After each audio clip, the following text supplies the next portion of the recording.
jaajëf mbokk yi ñu leen di nuyu fi leen daan nuyoo saa su nekk ci inforewmi.com tey nag ñu nekk ci place su Baye Fall moom nag xam naa moom dama koy jël à part mais dama fee fekk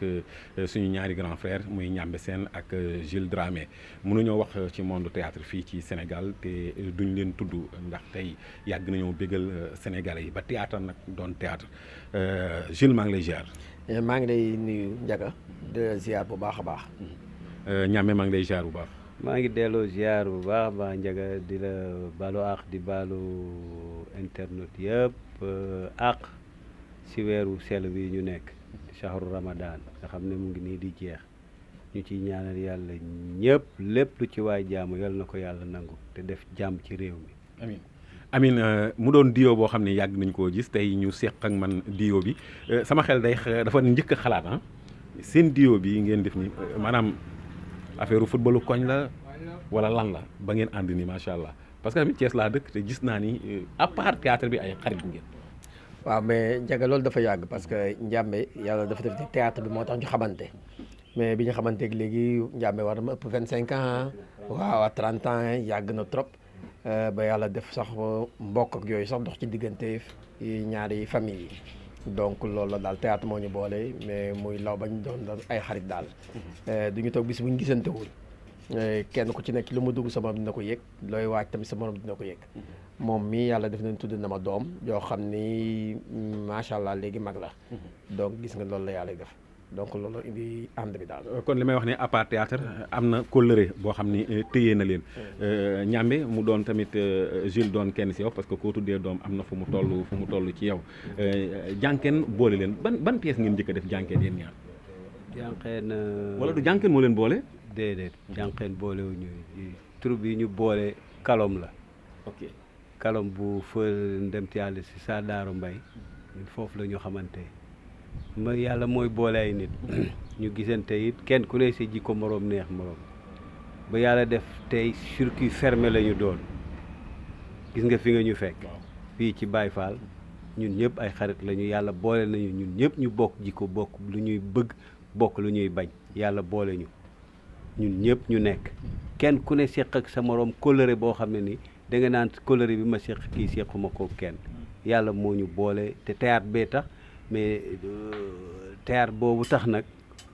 dafa war a boole ay nit mais warul tàggale nit te nag vraiment boole nañu boole boo xam ne nii dañoo mel ni ñoo xam ne ñoo bokk ndey ak baay ndax nit koo xam ne nii su ngeen nekkee du ngeen toog benn journée du ngeen gisante du ngeen déggante même bu ma fi nekku fii dañuy déggante muy moom di Baye Fall mii ñu nekk place am moom it tudde na ma doom ki ma tudde doom mag na kon xam nga ne lii du ay caaxaan du ay caaxaan yàlla moo ñu boole théâtre bi tax nag yàlla boole ñu def coloré boo xam ne ni dañ ko fas yéene jàpp ba yow ma xiyam waaw tey dafa am question boo xam ne dama koy Sénégalais yi laa koy posé parce que dañoo wax ni Thiès day boo leen gisee sax ñuy mars jàppal ni dañuy répété ci wàllu comédie théâtre ak Thiès loolu moom Thiès moom dëkku théâtre la ñun dañoo ñëw fekk ko fi ndax am na ñu fi jiitu ñoom dem ci yàlla si Jean Ndiaye ñoom Maguette ak Thiam ak ñeneen ak ñeneen ak ñeneen ak ñeneen ay ñoom Babacar Faye ñooñu dañ leen fekk ñu yor flambeau théâtre nga jóge noonu dem ay côté Thiali da ngay ñëw fekk foofu théâtre baa nga foon nga ñëw jaxaaw théâtre baa nga foon foo dem koñ boo dem taay kaw foo dem théâtre baa nga foon donc loolu dafa yàgg a nekk mais nag dafay am mbir day am foo xam ne nii fa lay egge rek daal di ne bërët jóg mais théâtre bi Thiès mu yàgg na vraiment yàgg na. tey mënuñoo wax théâtre au niveau national te boolewuñ ci troupe bu Thiès yi gis ngeen ci écran yi sax macha allah ñoo ngi ciy cartonné yu am solo ba nga xam ni sax Thiès waaye tey ku ñu jëlul doo feeñ ci seen i téléfilm. waaw xam nga loolu ni ko Ndiambé waxee rek noonu la demee loolu mooy soubassement bi loolu mooy tàmbali bi mais nag bi mu continuer aussi génération bu bees bi ñëw am lu mu ci liggéey li mu ci liggéey mooy ñenn ñi dañu commencé boole ko théâtre ASC di dem aussi bi ñu demee école aussi bu école ubbee aussi ñu continuer ci école yi ci foyer yi aussi di théâtre donc mooy ñun suñu vague bi donc dañu booloon nawetaan ak école bon di dem ba yàlla may ci liñ ci may mais ensuite aussi ñu dem ci ay troupe civile tudd na ko léegi kalom am na fi Ndumbelaan am na fi super Ndumbelaan am na fi troupe CEDEPS bu Thiès am na Mamel am na troupe yu bëri yoo xam ne tey boo ko tuddee ñi da lay rappeler ay souvenirs yu bëri mais yemuñu ci loolu rek aussi ñu ubbeeku nag dem ay formation def ay atelier de formation dem ay séminaire de formation dem rencontrer aussi metteurs en scène yi gën a mag ci Sénégal xam nga boo déggee ku ñuy wax Jean-Pierre Lers wax Oumar Ndaw wax Mamadou Diop wax Ndiéguène bari nañu tey jii bari nañ Seyba Traoré ñooñu ñëpp nga liggéey ak ñoom ñu am lu ñu def ci yow donc da lay am lu mu lay renforcer yàlla def aussi ñu jaar ci tur bu ñuy wax Jànqeen production dem télévision rencontrer ay réalisateurs yu mag ñi gën a mag ci Sénégal aussi côté audiovisuel bi ñooñu tey jii ñooñu tàggat ci loolu parce que les théâtres la woon ak metteur en scène yee ci formation yi mais bi ñu ñëwee ci audiovisuel bi dem si yàlla Cheikh Tidiane Diop waxtaan ak moom échange ak moom tey jii boo gisee tur bu Thiès yi ñun waa Thiès yi ñoom ay rapport yu baax ak waa Dakar yi looloo ko indi dafa jaare suñu diggante Jànqeen ak Cheikh Tidiane Diop ci daaray Kocc ba tey jii Pape Demba Ndiaye on entretient de bonnes relations moom ak waa Dakar yëpp mais bi ñu demee ci audiovisuel bi aussi on a retrouvé des gens yu mel ni ay Amadou Fall Pape Sy ñu liggéey ci ñun lu bari daal ñu dajeeg réalisateurs yi gën a mag ci Sénégal Djibril Wade bi ñooñu ñëpp on a travaillé ñoom yu mel ni ay Xaar Fall ci côté photographique yooyu yëpp ba tey jii loolu moo ñu capacité loolu nag ñu am ci côté technique beeg yooyu emmagasiné ko moo ñu permettre ñu aussi ñu mën ko transmettre les jeunes générations ñooñu aussi tey jii moo indi tey éclosion bi ngay gis nii tey autour des associations yi ñu am lu mel ni ARCOS yu mel ni yeneen association aussi les jeunes nekk ci di ci formé wu mu leen di permettre aussi ñuy dem ci ay manifestations culturelles yu mag ay festival di rencontrer ñeneen ñi di dem ay togoog yooyu moo indi tey ouverture ba nit ñi tey am li ñu am nii ci nu mu dëgg nii ci côté formation. fi may ñëwee moom mooy fi mu ne nii tey duñu wax Jules Dramé wax ku mel ni Ndiambé Sène doon xale yi c'est-à-dire que ci garab la ñuy ci garab la maanaam ci kaw la ñuy fekkante tey gisatuma Jules Dramé wala Ndiambé Sène ci théâtre national rek est-ce que tey ñoo ngi leen di def ngeen ay produits yoo xam ne au niveau international la tey ñoo ngi leen di xaar ci ay film yoo xam ni tey dinañ leen ci gis yoo xam ne tey jii nii au niveau international la. Ah bien sûr nit ñi ñu ngi joué ci film yu mag yi ngay dégg nii di dem ci ay film yi comme man joué naa Frontière bi remporté prix FESFACO Jules mi bokk na ci Yao ak Omar Sy moo nekkoon le père de Yao Omar Sy ak tant d'autres ñoom Bella yëpp bokk ci film yu mag yi man yàlla dimbali na ma man maa ngi liggéey ci wàllu régie film yu bëri fii léegi film yu bëri fii bu amee nii damay nekk ci régie générale bi damay nekk régisseur adjoint ci film yu bëri ay film yu bëri yu génn au niveau international ay Amine maa nekkoon régisseur général adjoint staff only ak espagnol yi ak film bi passé 00 bu américain yi maa ngi ci woon ak yeneen bëri na macha allah donc nit ñi ñu ngi véritablement di liggéey ci cinéma bi aussi. am na théâtre de scène bi loolu liggéey nañ ci jóge nañ ci liggéey ci téléfilm yeeg yooyu léegi nag da ngay jéem a tirer nag vraiment ci kaw ndax loolu la affaire bi ndax loolu yëpp nag boo gisee Thiès dafa nekk foo xam ne nit ñi dañu liggéey carrément dañoo mbapat li gars yi wax dañoo mbapat carrément ci théâtre bi dañ ci mbapat donc léegi Jules wax na la formation yi ñuy def fii boo gisee Thiès ni mu xëy rek théâtre bi jóg nii formation yi ñuy def la def nañu ay formation ba pare nag jël xale yi fii xam ne gis ni troupe yi ni muy juddoo ci koñ yi bari na xale yëpp ñëw Arcos ñëpp dañoo bëgg a théâtre troupe yi di fees del nii chaque jour ay nit ñëw ne ñooy troupe sàngam ñooy donc ci loolu la ñu réfléchiroon au niveau de l'Arcos di organiser ay formation ak xale yi dem nañ fi ba ay corte 75 dañuy am xëy le dimanche am 150 comédiens yu taxaw ñu def leen ñaari corte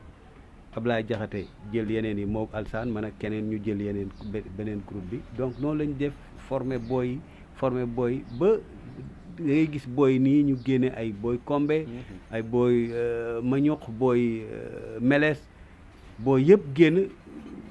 éclosion boobu formation yooyu moo ci li ko waral ci la bokk donc théâtre bi il faut li ci am solo mooy xale yi il faut ñu jàngi nit sooy def dara da nga koy jàng waaw doo nekkee tailleur da ngay dem jàngi waaw da ngay dem jàngin su dul loolu bu ñu la joxee piisu jàmbur nga dagg ko yàq ko da ngay fay donc vraiment il faut nit ñi jàngi xale yi nañu jàngi théâtre waaw. ok dégg nga li Ndiamé wax ci au niveau international muy liggéey bu am solo bi nga xam ne damay wax ni du yéen ngeen fa teewal mais Thiès waa yëpp Sénégal gépp ngeen teewaloon ci film international yooyu nga xam ne tey jii bu Jules Dramé génnee rek Sénégal yi daan kii sénégalais la je pense que loolu succès Sénégal gépp la mais est-ce que à part li ngeen jox Sénégal ci bégal leen génn au niveau international trouvé fa tey moo ngi lim ci ay risques yoo xam ni risques yu mag la ab como du fa toog ndax tey Sénégal delloo na leen njukkal surtout Thiès parce que man damay wax ni festival bi gën a rëy Thiès nga xam ne tey day dundalaat Thiès comédiens yi ñoo ko fi def festival bu ci dolleeku fan yi nag ci nga dolleeku ndax tey Thiès waaye surtout autorités yi delloo nañ leen njukkal ndax au niveau national tey li ngeen liggéeyoon moo ngi am fruit bi buy wadd jëm ci yéen. waaw xam nga loolu moom dafa xaw a complexe comme question parce que xam nga nit ki buy def dara am na loo xam ni séentu ko ci ñenn ñi parce que da koy def parce que moom la jàpp comme profession jàpp ko di ko def pour mën a dund moom dundal njabootam. C'est vrai qu'il y a beaucoup de problèmes nag qu'il faut régler par rapport au théâtre par rapport à l'art en général la culture parce que loolu ci autorité étatique yi la départ politique culturelle bi ñuy teg moo ñu indil yenn jafe-jafe yi du ñun rek c'est sur le plan national loolu mën nañ ci toog di ci wax ba suba il y a beaucoup de choses à déplorer il y a beaucoup de choses aussi yoo xam ne war nañ ko ci trouver comme solution au niveau de Thiès la région de Thiès au niveau de la ville de Thiès c'est vrai que Arcos fexe na ba am fi benn festival bu ñuy Fesrail depuis des années gis nga ren sax amul xaw ma da nga yëg difficulté yam déet parce que boo amee boru boo fay sa boru daaw mënoon le boru ren donc loolu ñu waral donc c'est des difficultés on a préféré attendre pour mën a xool nu ñuy doxal c'est ces difficultés là mooy posé wu c'est vrai que autorités yi ni ñu ci war a taxawuñ ko ci c'est dommage parce que tey jii au niveau de Thiès nous avons 4 maires yu fi nekk mais activité culturelle bi day noonu bu ñu koy def rek les 4 mairies rek mënoon nañu ko financer mais tey jii li ci Arcos yi def sax ci moyens financiers moo ëpp sax li ci yenn mairies yi def c'est vrai que la grande mairie mi ngi ciy góorgóorlu di am lu mu ciy def mais yeneen mairies yi on les sent pas te du noonu parce que nous avons vu des jeunes qui sont à la tête de ces mairies ñoo xam ne ñun ak ñoom ñoo nekkoon ci activités yi ñu daan def fii dans le socio-éducatif ñenn ñi ci mouvement associatif yi ak ñoom di liggéey ak ñoom tey ji yàlla def ba ñu occuper ces postes de responsabilité nga xam ne ñun bëggoon nañ ko occuper ak ñoom parce que gis nañ ni war nañ mën a am lu ñu indil cette ville là mais c'est dommage tey ji ñooñu ñoo nekk à la tête de ces stations là te ñooñu defuñu dara pour que culture bi am un pas en avant et c'est regrettable suñuy nit lañu suñuy waay lañu bon xam nga nag un acteur culturel bokkul ak ñeneen ñi du lu ko naqari rek mu dagg mbedd mi taali pono sànni peut-être nit ñi loolu la ñu xam mais nous sommes différents de ces gens-là donc ñu ngi wax ak ñoom ñu ngi wax dialogue ak ñoom mais on sent que ni amuñu ñoom culture boobu te waroon nañ ko am parce que ce sont des gens qui sont issus de ce mouvement associatif mais c'est dommage mais yàlla baax na mais du ñu tere kon ne li ñu doon def parce que li ñu doon def ñun mooy suñu option ñi dañoo opté dem politique ñi opté dem football yi wala sport ñun ñu opté ñëw sur le plan culturel pour développer notre ville donc on va continuer à faire ça mais état bi aussi am na lu ko war parce que man dama yàgg a wax ni pour que théâtre bi jëm kanam il faut mu am un fonds spécial pour le théâtre ñoo xam ne nu ñu koy tuddee mais fonds boobu day permettre acteurs culturels yi nga xam ne ñoo nekk ci théâtre bi ñuy mën a créer parce que ndem si yàlla si Baye Gana Kébé Ndiambe daan na ko wax daan na wax ni quand on a des problèmes de marmite on ne peut pas réfléchir parce que théâtre artiste dafa war a xalam dafa war a féex mu mën di xalaat pour nga mën di xalaat nag mais bu sa xel demee ci dépense Adama ngi taxaw fee wala Nogoy Ndiaye wala Demba Koura taxaw fee di la xaan pour nga jox ko dépense pour mu dem marché mais loolu nekk sa bopp mais nooy xalaate pour mën a créer mënul nekk donc lépp ces problèmes boo ko réglé wul doo dem moo tax ñu ne tey jii état bi dafa war a am un fonds comme ni mu ko defee pour la culture urbaine def ko pour le cinéma mais le théâtre dafa war a am un fonds buy permettre acteurs yi ñuy mën a créer bu ñu créer ba pare œuvres yooyu di mën a circuler à travers le pays ak sur l'international donc on se base sur ça ñu ngi ciy waxtaan di seet loolu nañ lañ ko mën a ñongale ba mu dem ci kaw ba nga xam ne autorités yi dinañ taxaw ci loolu ñu am un fonds comme ni ko culture urbaine amee cinéma am ko ak ñeneen. ok am na nga loo si dolli. waaw mais loolu mu wax moom dëgg la politique culturelle réew mi bi ñu teg nii moo baaxul soo xoolee li xew fii ak li xew ci yeneen réew yi nekk ci suñu wet nii rek nga xam ne c'est diamétralement opposé fii kañ nga gëj a dégg circulation des artistes nga dégg ne benn kii am nañu financement def nañu benn création ñu ngi wër pour dem kii ko def ci tournée. déggatoo ko fenn déggatoo ko ñoom sax ci boo xoolee ba ci biir politique culturelle bi mooy rey théâtre bi fi mu ne mooy rey théâtre de scène bi fi mu nekk ndax dafa laaj ay moyens te tam doo jël li nga xam ne nii moom nga war a dundale sa kër tam nga koy def ci benn di ko kii donc yooyu mooy ni ko Jules waxee loolu rek mooy rey théâtre bi il faut une bonne politique culturelle boo xam ne nii mooy accompagner théâtre bi pour mu mën a jëm kanam mais nii moom du dem fenn. sama avant dernière question moom mooy dañoo seetlu ci xale yi léegi théâtre yu bari ay saaga la c'est-à-dire que ñoom comédie léegi mooy saaga nit ñi mën a ree. waaw xam nga loolu li ko indi mooy absence de texte xam nga scénario yomb na lool waaye scénario dañ koy réfléchir boo amee sa idée sa idée originale boo ko amee ba pare ba teg ko mais loolu da ngay seet léegi nan ngay def idée originale boobu ba mu nekk un scénario mais bu fekkee yow sa bopp amoo matukaay pour bind amoo capacité yi mais loolooy indi loolu parce que tey ji Sénégal ku jug nekk na scénariste c'est ça le problème mais bind dañ koy jàng bind théâtre dañ koy jàng bind cinéma dañ koy jàng bind théâtre pour télévision dañ koy jàng bu ci nekk bokkul ak sa morom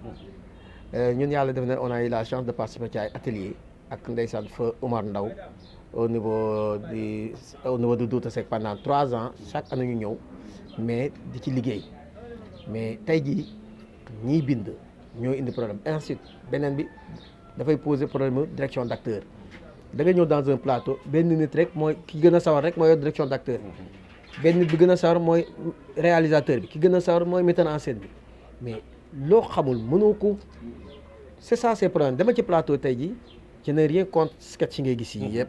mais c'est ça les problèmes da ngay ñëw koo xam ni benn yoon la def tournage ñëw ni la maay script bi maay régisseur xamuñu sax lan mooy loolu lan lay tekki mais du dem parce que comédien bi tey jii bu amul texte xam ni scénario bi lii la wax lii lay jaar nii lii mooy personnage am lii mooy caractérisation am extra yooyu lépp donc chaque scène bu mu war a jouer texte sama ngi nii du moom lu muy inventé texte bee ko jox mu war ko wax mais day créer ay waxu boppam bu créer ay waxu boppam nit ñi léegi li ñu yaakaar mooy da ngaa war a reetaan loolu nit ñi non fi mu toll nii am na temps boo xam c'était de la comédie mais dépassé nañ temps boobu maintenant nit ñi dañu soxla ñu leen di wax loo xam ne dafa am fulla ak fayda lu leen di jëme kanam texte yi foofu lañ ko war a orienté fi ñu toll nii waratuñu yem rek ci la comédie non boo doon def un produit peut-être tu vas mettre 20% de comédie ou 10% de comédie mais li ci ëpp solo il faut mettre un texte fort nit ñi seetaan loolu la ñuy xool mais boo defee sa yëfu buubu golo ñu jàppale yëfu buubu golo rek boo génnee ci mbedd mi doo am fenn foo jaar foo romb nit ñi di la woo di la tudde loolu ngay xeex di xuloo parce que yow yaa jàppe sa bopp buubu golo yaa def yëfu buubu golo donc loolu la daal c'était problème. ñaam ban message ngay def xale yi nga xam ne c'est-à-dire que damaa gis ni léegi lu ñu wax saaga ci comédie bi saaga la jàpp nañu ni il faut nga saaga pour mën a dem quoi. loolu xam nga fi mu ne dañuy gis nit kuy def yëfi buubu golo comme ni ko Jules waxee nit bu génnee fii nit ñëpp topp ko donc dañuy bëgg buzz boobu moom la ñuy bëgg moo tax muy def loolu mottlikoo la rek mais li nit mën a jouer véritablement mu neex nit ñi nga am buzz du ay saaga te dafa am loo xam ne nii ñun duñu tubaab ñun nit ñu ñuul lañu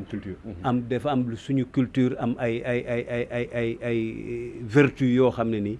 yooyu dañ ko war a sàmm yooyu la fi maam yi bàyyi ay jom ay kersa ay ngor ay muñ yooyu ak am jom yooyu la ñu fi maam yi bàyyee am kersa am loo xam ne nii war ngaa jomba wax lii njaga mi sama moroom bàyyi la war naa rusa placer un gros mot ci wetam mais boo demee ba ci médium bu mel ni télévision nga fay saaga kooku da ngaa manqué de respect àdduna yëpp te nga xam ne kilifa diine yi ñëpp ay seetaan théâtre donc loolu buñ ko yàq ndax kilifa diine bu toog di seetaan bu ñu xool di copier ci télénovelas yi ñuy gis nii su fekkoon maay président Macky du daw ci télé yi ndax loolu seen culture bopp la du suñu culture lii ñuy coow nii yëpp di wax ay maîtresse nangam ak ay nangam mais télénova yaa ngi daw di wone leneen ñu koy gis yooyu lañ war a njëkk a tere soog a wax yeneen yi dafa am yoo xam ne nii waruñu bàyyi sax muy dox ci télévision yi waruñu ko d'accord ay jullit lañu te dafa am lu ñu gëm même bu ñu nekkul jullit même chrétiens yi am na loo xam ne nii ñoom duñ ko def loolu ñoo bokk culture ñoo bokk nit ñu yare ñoo bokk gëm-gëm donc am na loo xam ne nii loolu xale yi nañ ci teg seen bët xam ko ne saaga yeeg yooyu dañ ko war a bàyyi télévision ay cible yu bëri ngay am su dee damaa def benn organisation fii si CEDEPS bi wala fii si Agora bi ma ne billet temps la foofa dama am cible yu ma kii wala ma ne damay jouer pour école yi dama am cible bu ma kii mais télévision ay cible yu bëri la ñëpp la mag ñi la xale yi góor ñi jigéen ñi ñëpp la donc war ngaa xam li ngay wax foofu. fi may tëjee rek muy question boo xam ne dama leen koy jox yéen ñaar moom mooy gis nañu téléfilm yi ñoo ngi ci weeru koor bi macha allah sketch yi bari na lool ban message ngeen ci def ak ban attention ngeen def ci téléfilm yi ak sketch koor yi. waaw xanaa suñu mbokk comédien ñu gën a tey ci téléfilm yi ci sketch koor yi ñuy def parce que coow li bari na ci lool bu coow amee nag laaj na ñu xoolaat li ñuy def mooy ñu xoolaat surtout message yi li ñuy wax ci diine aussi ñu koy leerlu di ko leerlu bu baax aussi bañ koo foowee parce que ça c'est important parce que ñun def nañ fi benn pièce boo xam ni dañu war a mu tudd ca ngoon ga parce que scénariste bi muy bind dafa def tudd bi ci ngoon gi mais bi ñuy tourné ñun ñëpp ni tudd ci ngoon mosuñu koo gis ñun kon bala ñu koo tourné nañ laaj mais keroog ci plateau bi lañ ñëw Iran Ndaw lañu woo temps yooyu siiwul ni mu siiwee nii bu baax sax mais moo ñu ci gindilu jox ñu ci ay tegtal ba ñu réaliser li ñuy réaliser donc ñoom aussi nañuy leerlu tey te bañ a fooy diine ji bañ cee wax loo xam ni day indi coow ëllëg gis naa léegi sax sketch yu bari ci koor gi sax duñu traité affaire koor dañuy traité benn histoire rek ba dogu jot ñu dogu loolu tam option bu baax la mais daal diine ji daal nañ ci tey te ciy wax loo xam ne fu laa fayda loo xam ne day éveiller conscience yi daal moo gën daal di ci def yenn yoo xam ne daal du noonu ba ëllëgi sibli ni ngi leen ci wax loo xam ne daal du loolu daal. waaw wax na dëgg vraiment maa ngi félicité maa ngi seetaan koor yu bëree bëri maa ngi seetaan ay sketch yu bëree bëri ci koor gi donc maa ngi félicité artistes yi donc li Jules wax rek la nañu dem di leerlu mbir boo ciy wax dangaa war a dem leerlu ndax mënoo xam lépp am na ay spécialistes ñoo xam ne nii ñooñu la yàlla may xam-xamu loolu da ngay dem ci moom jege leen laaj leen ba ñu wax la bu ko defee boo ko génnee doo juum mais soo bëggee wax ci loo xamul mën naa andi ay erreur donc vraiment kontaan trop ci ndaje mi ñu def ak yow ndax yow sunu waay nga démb tey doog a ñëw ku baax nga ku yàgg a jàpp ci culture bi fii ci Thiès la waaw yàgg nga cee jàpp waaw bi nga fi nekkee ku am manifestation daa nga ko woo ci sa rajo dégg ko sa micro waxtaan siiwal événement yi donc yow vraiment ñu ngi lay delloo njukkal bu baax a baax yow loo bëgg ci ñun rek incha allah di nga ko am jërëjëf. di leen jaajëfal moom Jules Dramé ak Ndiambé ndax nii rek lañ ko préparé nga xam ni c'est-à-dire que ànd bu yàgg moo tax lépp ñu yombal ko di leen jaajëfal bu baax a baax di leen bàyyi ngeen tàggatoo. waaw xanaa di gërëm ñëpp di sant ñëpp di la gërëm yow aussi di la remercier aussi comme ni ko Ndiambé waxee rek liggéey nga lu bari caar ba aussi si biir Thiès gi